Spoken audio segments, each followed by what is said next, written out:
I'ma ride till I die.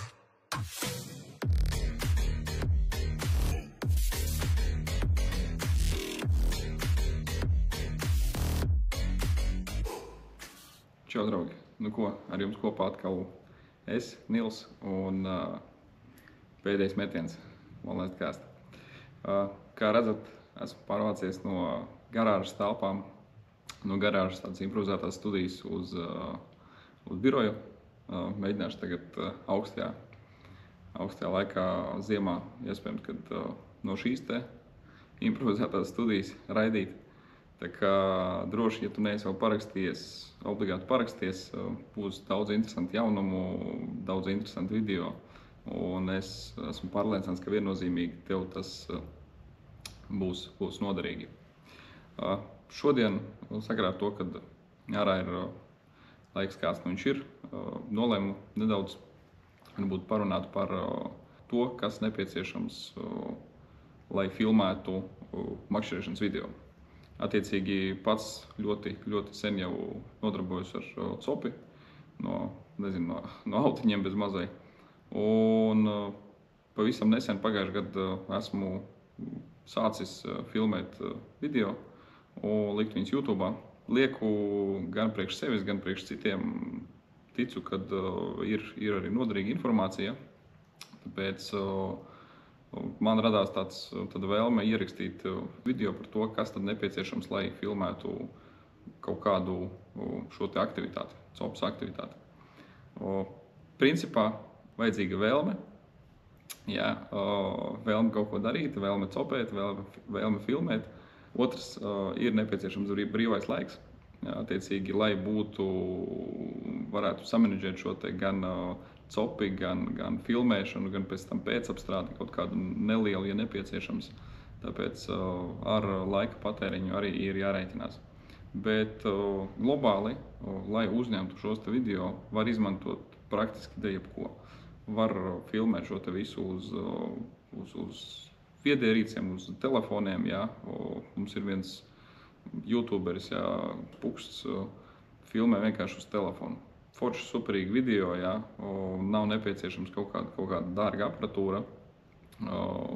Tāpēc, var arī filmēt pats ar savu telefonu. Vienīgais tad jādomā par kaut kādiem šiem te telefonu turētājiem. Visticamāk, kad kaut kur pie krūtīm, lai viņu varētu, lai nevajadzētu ar vienu roku makšķerēt un ar otru roku turēt telefonu. Tas ir viens variants. Otrs variants izmantot kaut kādus šīs te action kameras, tā var būt GoPro kameras, kuras tagad filmēju, tā var būt kaut kāda ķīniešu pakaļdarinājums, bet jebkurā gadījumā uz šīm te kamerām tev būs krietni plašāks es tā uzskatu, krietni plašākas iespējas filmēt video, gan stiprinājuma ziņā, gan, stabilizācijas ziņā, jo es teiktu, laikam viens no svarīgākajiem faktoriem ir kamerai šī stabilizācija, lai tu skrienot pa mežu vai makšķerējot, lai tas video neraustītos un lai sežot pie ekrāna cilvēks skatoties to video, lai viņam tās acis, nečekarējās, lai viņam būtu patīkami šo te video skatīties un lai šīs te video būtu baudāms. Tāpēc, var jau dziļāk iespringt un teiksim tā, ja aizrauties ar to visu krietni nopietnāk, var pāriet uz lielajām fotokamerām, šīm te spoguļu kamerām, bet tāda atkal tur ir, būs izdevumi jārēķinās ar šiem te objektīviem, tie paši statīvi un viss pārējais, par ko es bišķi vēlāk parunāšu. Tāpēc, lai uzsāktu filmēt video, tev nepieciešams vai nu telefons, vai nu kaut kāda kamera, action kamera iespējams.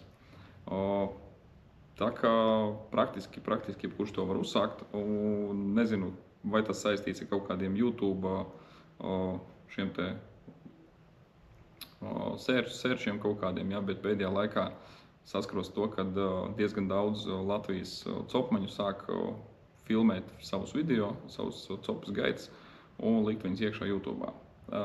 Tas viennozīmīgi ir superīgi, jo tas dod kaut kādu izpratni pārējiem, un principā viens no otra mēs kaut ko mācāmies, smeļamies kaut kādu informāciju, kaut kādus knifiņus, ja, tāpēc obligāti skatieties visus Latvijas makšķerniekus, un ne tikai Latvijas makšķerniekus, ja, un katrs priekš sevis kaut ko tur pasmeļ. Kāds kaut kādu mānekli ieraug, kāds ieraug kaut kādu tehniku, kāds ieraug kaut kādu kadru, kā uzfilmēts, ja, un katrs šo te informāciju kaut kādu priekš sevis noderīgi arī paņem. Tātad, kad kamera mums ir izvēlēta, attiecīgi vai mēs filmējam uz telefonu vai uz kaut kādu citu, teiksim, action kameru, nepieciešami ir tas, kur šo te kameru piestiprināt, atbalstīt. Tie var būt dažādi stiprinājumi, teiksim, filmēt sevi, ja, selfie filmēšanai. Tie var būt statīvi, attiecīgi kaut kādi statīvi, kur mēs uzliekam kameru pa virsmu. Ir statīvi, kas ir teleskopiski, ir statīvi kā šis, kur mēs varam saliekt un aizkabināt kaut kur uz kaut kāda zara iespējams. Ja? Arī diezgan ērta lieta. Stiprinājumi dažādi uz krūtīm. Mēs viņu pieliekam galvas stiprinājums, ja, attiecīgi mēs uzliekam galvas GoPro kameru, filmējam.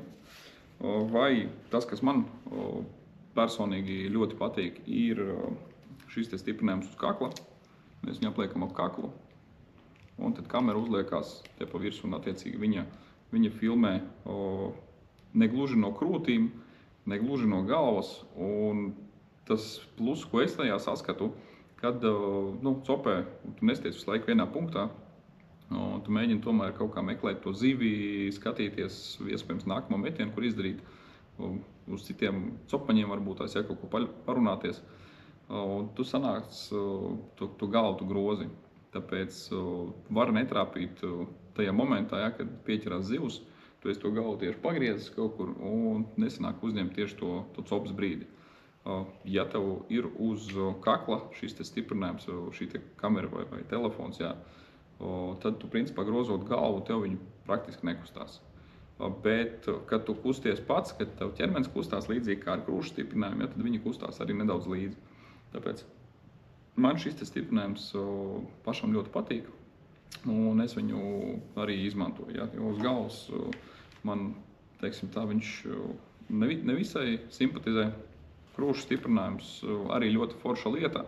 Bet kas man gan no citiem ārzemju youtuberiem, copmaņiem tāda atziņa, kad ja šī te kamera ir nedaudz zemāka, attiecīgi krūšu rajonā, tad tinot spoli, liela daļa šo te kadru tiek aizsekta. Un, teiksim, tādā video, ja mēs redzam spoli, kā tin to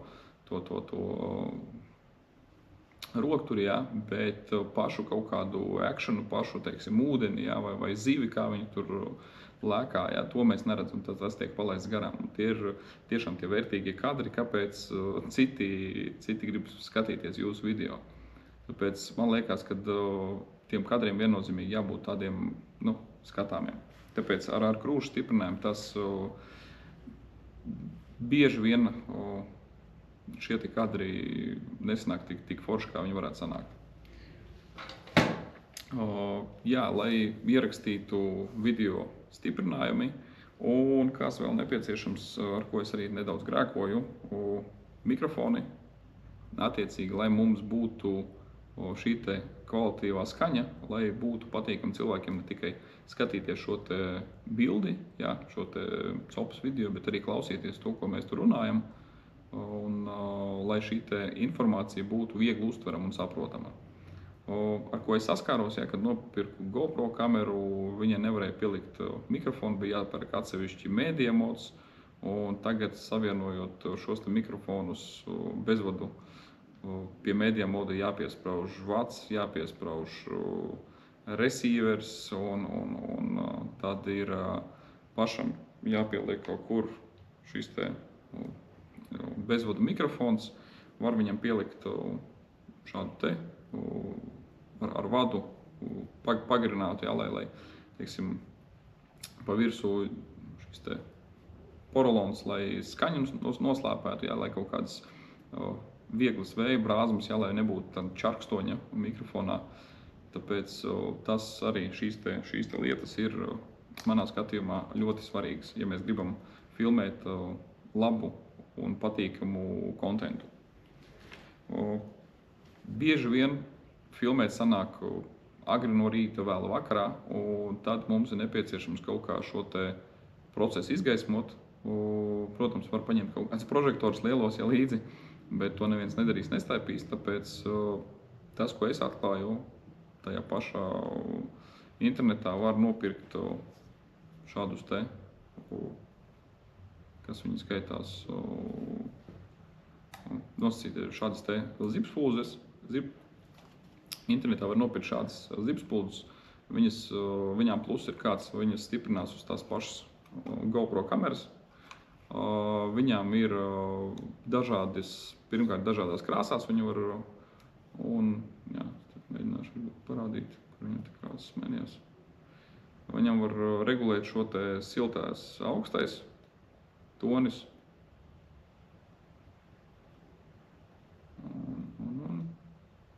Nu jā, kur viņam var regulēt krāsas. Tiecīgi dažādas mēs varam iegūt, ja mums nepieciešams kaut kā savādāk, varbūt, nezinu, kaut kādi feature ir padomā, jā. Tāpēc šāda te zipspuldze man tiešām palīdz, filmējot tumšā diennakts laikā, un tad gan cilvēku, šo te makšķernieku seju, gan to, ko viņš dara, ja nezinu, tur siena āķa vai barību kaut kādu, to visu var ļoti labi redzēt. Tāpēc, ja ir plānots filmēt kaut kur tumsā, ja, tad zipspuldze arī ir tas, kas ir nepieciešams tev. Papildus šiem te stiprinājumiem, ja, par ko es vēl varētu varbūt pateikt, mašīnas stiprinājums attiecīgi uz magnēta, kur pieliekās GoPro kamera. Šādam stiprinājumam plus ir, mēs varam uzfilmēt kaut kādus kadrus no tādus aktīvos kadrus, ja, kad mašīna brauc pa mežu vai jā, kaut ko tāda plāna. Jo video, jo vairāk tur mainīsies šie te kadri, šīs te vietas, no kurienes tiek filmēts, jo tas būs patīkamāks, teiksim, vieglāk skatāms video un patīkamāk uztverams. Ja mēs filmējam visu laiku tikai no krūtīm, tikai no galvas, teiksim, no vienas pozīcijas, ja, tad tie video ar laiku kļūst tādi viendabīgi, nedaudz varbūt apnicīgi, un iespējams cilvēkiem viņi samazinās šo te interesi skatīties jūs. Tāpēc maksimāli jācenšas mainīt šos te vietu, no kurienes tiek filmēts. Attiecīgi uzfilmēt kaut kādu, kā jūs ķerat zivi, noliekat kameru blakus, uzfilmēt to procesu, kā tas tiek darīts. Visādi tādi sīkās nianses. Kad mums kadri ir safilmēti, kad mums safilmēts kaut kāds kontents ir, es atļaušos noņemt šo te. Tātad, kad mums ir materiāls safilmēts, mums diezgan bieži šo te materiālu būtu nepieciešams apstrādāt ar kaut kādu pēcapstrādes programmu. Tas, ko es izmantoju bezmaksas šo te editēšanas softu, CapCuts, nezinu, kurš kā viņu sauc. Pēdējā laikā gan tur parādījušies visādas tāds features, kad jāprakstās uz pro versiju, daudz visādi šie te gan audio, gan visādi template ir priekš pro, bet ar bezmaksas versiju arī var diezgan daudz ko izdarīt, un, manuprāt, diezgan ērti un saprotam ir šī te programma. Tāpēc no savas puses laikam ieteiktu CapCutu. Jā, tas, ko vēlreiz laikam es daļai atkārtošos, lai video būtu maksimāli baudāms, ir jācenšas mainīt šo te filmēšanu, ja, no kurienes mēs filmējam. Un tāpēc var izmantot dažādas arī palīgi ierīces. Tie var būt stiprinājumi, kad mēs filmējam ne tikai no krūtīm, kā es teicu, bet uzliekam, nezinu, uz makšķeres šo te GoPro kameru piestiprinam. parādam, kā ir metiena brīdī, ja kas tur notiek, noliekam viņu uz kaut kāda statīva, noliekam pie zemes, ejot uz šo te copas vietu, nezinu, tos pašus zābakus, ja, var redzēt, kā mēs ejam, ja, ka mēs kaut kādā peļķē iekāpjam, un tas visu to video viņš padara nedaudz dzīvīgāku. Ko es iegādājos, ja, kā vienu no pēdējiem, arī tur beigā epopeja bija ar banknoti. 4 reizes mēģināju nopirkt dronu, un kaut kas man nesanāca. Beigās sanāca atrast čalus Līvānos, tirgoja viens, nopirka principā pilnā komplektācijā. Kastē ar 5 baterijām, jā, super. Tika iegādāts šāds te drons. Ļoti vienkāršs, ļoti viegls DJI Mini 2. Un ar viņa palīdzību es mēģināšu arī filmēt kaut kādus papildus kadrus priekš saviem video. Nezinu, pacelties augšā, nofilmēt sevi no augšas, nofilmēt upi. Var iestatīt viņu, lai viņš vienkārši konstanti skatās uz jums, nosīt tā kā tripods kaut kāds, ja, kad lai viņš kaut kādā noteiktā augstumā, lai viņš uztais kaut kādu riņķi apkārt jums. Ja. Manā skatījumā ļoti, ļoti forša palīgi ierīce, ja, lai papildinātu šos te video ar kaut kādiem foršiem smukiem skatiem. Jā, bez droniem, bez stiprinājumiem var iegādāties arī papildus ir šīs te lēcas uz objektīvu, kas uztais šo te fišāju kaut kādu, ja, vai platleņķi.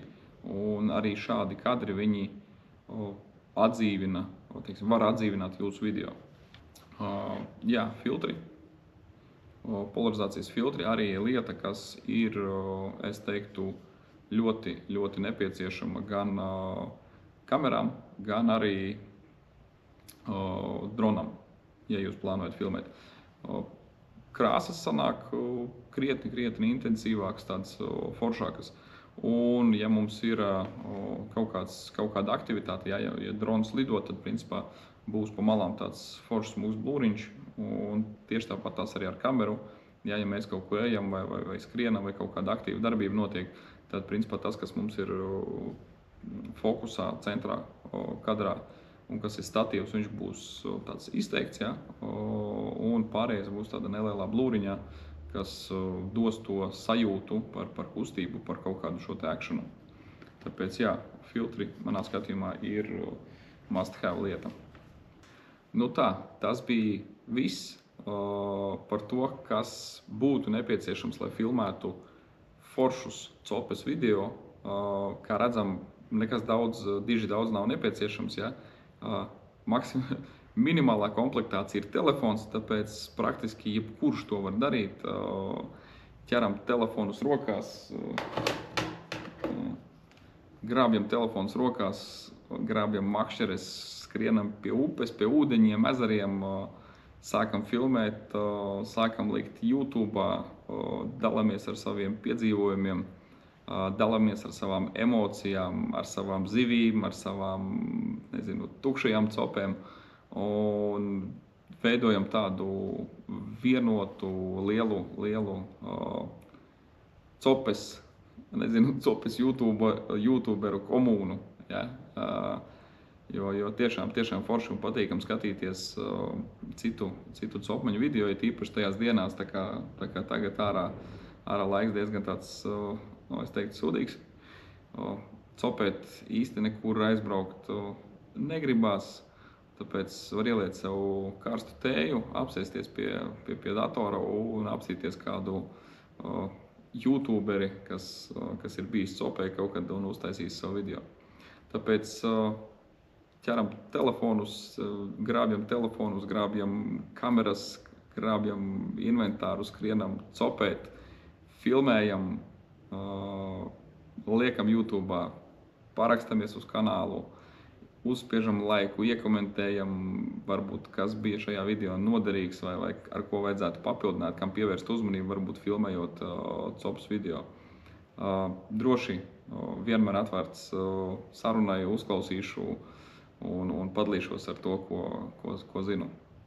Jā, un nākamais video viennozīmīgi būs par lašu tēmu. 1. janvārs nav aiz kalniem. 2. datumā mēs mēģināsim startēt uz Salacu. No 25. laikam datuma, no 25. decembra, no 27. Būs tirdzniecībā šīs te licences uz Salacu, un mēs mēģināsim tad tikt uz kādu no šīs te upes zonām. Un otrais datums Salacā. Un līdz tam laikam man vēl ir jāieraksta priekš jums viens, nezinu, cik nu garš video sanāks, bet par lašiem. Tā kā paraksties uz kanālu, iekomentē, uzspied laiku un copējam līdz pēdējiem metienam.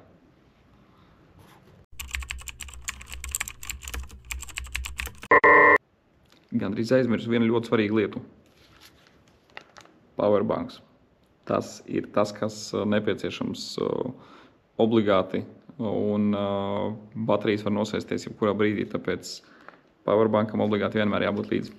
Neaizmirst.